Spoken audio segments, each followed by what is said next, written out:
سبيل الدموع سبيل مريح تنهدى يا صاحي كي تستريح وبث. Kita masuk kepada pembahasan makhraj al-halqu yang kedua, yaitu tenggorokan tengah. Ya, tenggorokan tengah.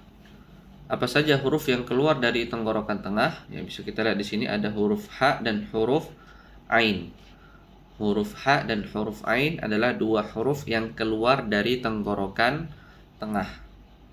Nah, tenggorokan tengah di mana posisinya? Nah, di sini bisa kita lihat tanda panah yang tergambar di layar ya. Nah, di sini tenggorokan tengah. Kemudian huruf ha dan huruf ain, ya, dia memiliki sifat lazimah atau memiliki sifat asliyah, yang mana kedua sifat ini adalah sifat yang tidak terpisahkan dari huruf tersebut. Kita mulai dari huruf ha. Ya, huruf ha, sifat yang pertama, sifat asliyah yang pertama yang dimiliki oleh huruf ha adalah sifat istifal. Sifat istifal. Apa makna dari sifat istifal? Yaitu pangkal lidah tidak naik ke langit-langit atas.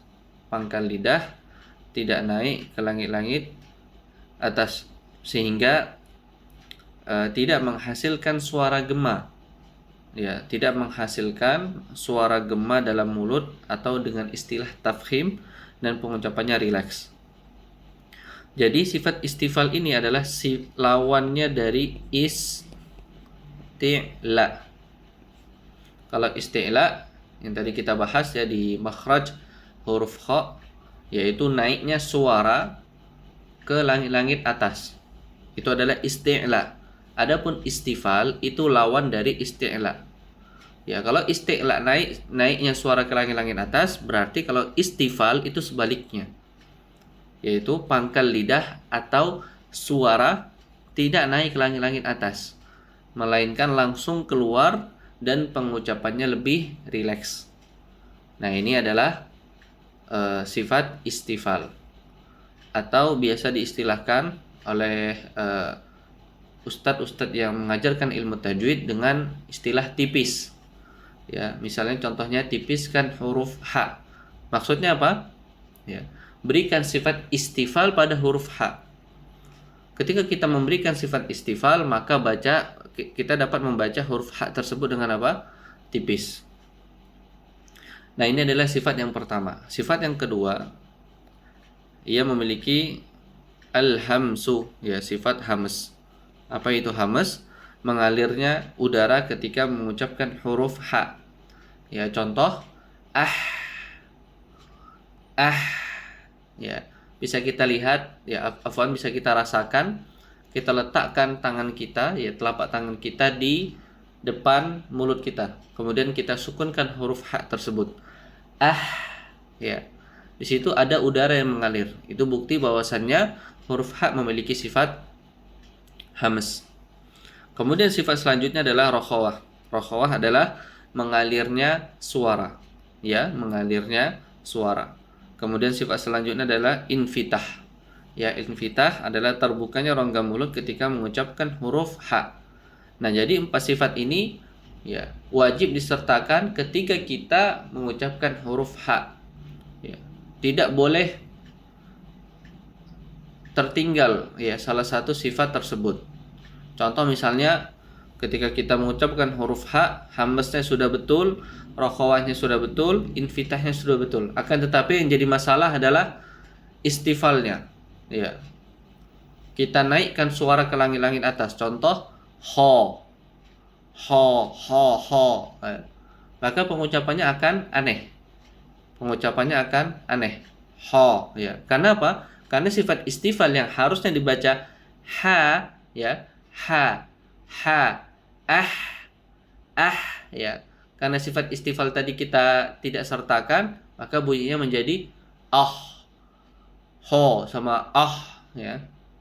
Jadi suara yang keluar, suara yang dihasilkan akan terdengar aneh. Kemudian huruf yang kedua yang keluar dari tenggorokan tengah adalah huruf ain. Huruf ain. Nah, huruf ain, ya, dia memiliki sifat istifal, Ya, sama seperti huruf H, yaitu suara tidak naik ke langit-langit atas sehingga apa? Tidak menghasilkan suara gema di dalam mulut. Atau biasa diistilahkan dengan istilah tipis ya. Kemudian sifat yang kedua, ia memiliki sifat jahar. Nah, jahar ini adalah lawan dari hamas ya. Kalau hamas tadi mengalirnya udara, berarti kalau jahar tertahannya udara. Contoh huruf ain ya, kita sukunkan a, bisa kita rasakan ya. Kita letakkan tangan kita di depan mulut, a ya. Tidak ada suara yang mengalir keluar. Ya, walaupun ada itu hanya sedikit. Oleh sebab itu diistilahkan dengan tertahan. Tertahan itu bukan berarti tidak keluar udara sama sekali, tidak. Artinya apa? Dia keluar udara akan tetapi hanya sedikit. Itu makna dari al-jahr. Kemudian sifat selanjutnya adalah sifat bainiyah. Bainiyah adalah suara sedikit mengalir. Ya, suara sedikit mengalir.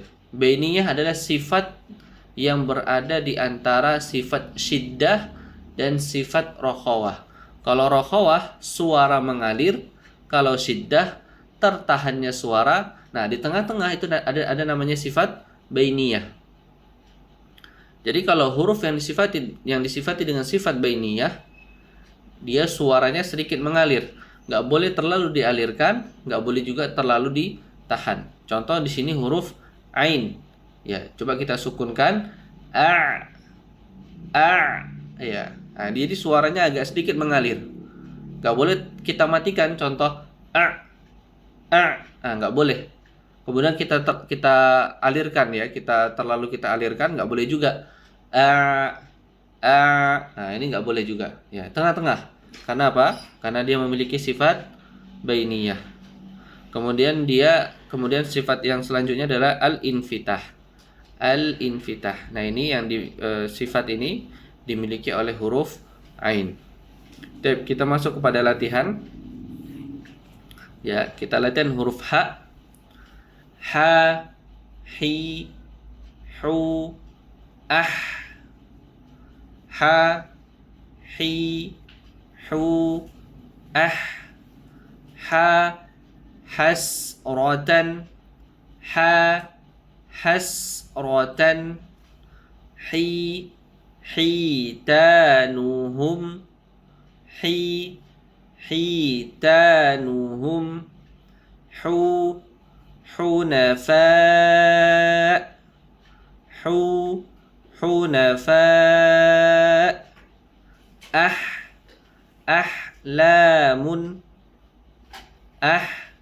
أحلام. Ya, kemudian ini adalah huruf H. Kemudian kita masuk ke huruf ain. A, i, u, a, i, u, a, ya. Al-atiyah, al-atiyah. Ma'in, ma'in. Uruba, uruba. A'yunina,